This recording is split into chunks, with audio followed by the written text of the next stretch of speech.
We all have that one friend or classmate. You know who I'm talking about. The one who can't seem to speak a single sentence without throwing some kind of explicative in. It's always F this or no effing way. Swearing is part of most people's and specifically most young people's vocabulary to an alarming degree. A study by the American Marketing Association says that 0.5 to 0.7% of all words spoken are swear words, which, it's a very small percent, only 0.5%, right?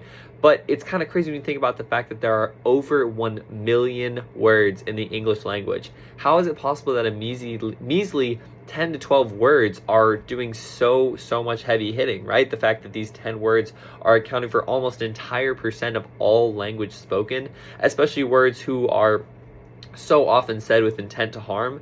They're generally even referred to as curse words, words that actively put harm and curse the person or thing they are alluding to. There is obviously a time and place, but are generally far more harmful, and they're not constructive in our lives or our communication. This is important to all of us. We are the generation of folks who swear the most out of anyone. Who do you hear cursing the most? It's young people. We and our peers, people using the words the most. We need to find more creative ways to talk to each other and use language. It's the only way that we're going to be able to continue to communicate prosperously without having to curse all the time. The overuse of cursing and swearing in modern culture harms both the user and the recipient of the words due to their harmful nature and tendency to isolate everyone involved. The use of swear words is harmful in nature. They are words almost always used to tear down and hurt the person they are referring to. Their aggressive and unkind nature is known by everyone involved, and they simply aren't kind. They are so hurtful, and they're sending signals of dislike and disdain the moment they leave your mouth. A great example is from our textbook on page 343. When discussing direct aggression, they bring up swear words as a very real and prominent form of direct aggression.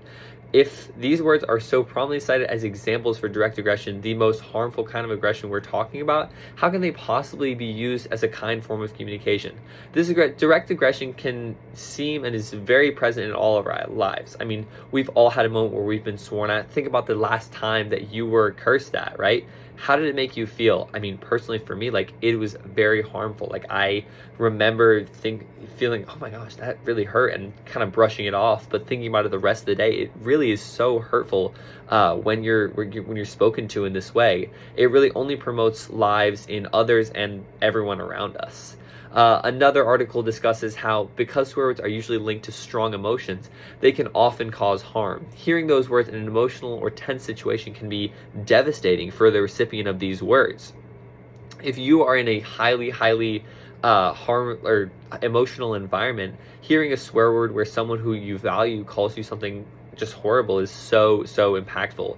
Science Direct, which is the person who had the study from earlier, they even say that they're often an expression or a release of negative emotions.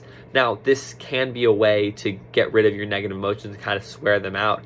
However, to use this on another person is such a harmful way and will leave them super hurt and leave you feeling just as bad almost always. It's not worth it to use these negative emotions and unleash them on someone just for the sake of it. Another point is that swearing can often cause social isolation. Due to harm caused by the words themselves, people can find themselves alone and unsupported because of the harm caused. Swearing has been linked with more signs of depression among people who swear more often.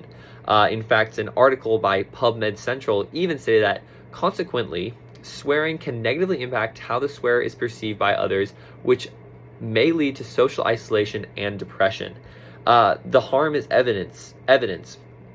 We know that people who are swearing are more often feeling isolated and depressed because the words they're saying are harming those around them, which just makes them far less enjoyable to be around, which leads them to feeling isolated and alone. And this could lead them to swear more, which just becomes more isolating, and it's a reoccurring cycle. From my own experience, people who swear aren't devastating to be around. If they're constantly swearing, sometimes that's just part of who they are and their personality. But over time, it absolutely wears me down. It's hard to be around that kind of negative environment for so long, and it honestly just becomes exhausting at a point. It's just too much. Overall, swearing isn't distinctly evil or always done in with bad intentions. There is a time and place. However, reducing our cursing overall not only reduces harm we may exhibit to others, but it also massively helps our communication with those around us. By choosing kinder language, you are not only caring for those around you, but also caring for you and your own mental health. This leads me to want to curse even less than I already do.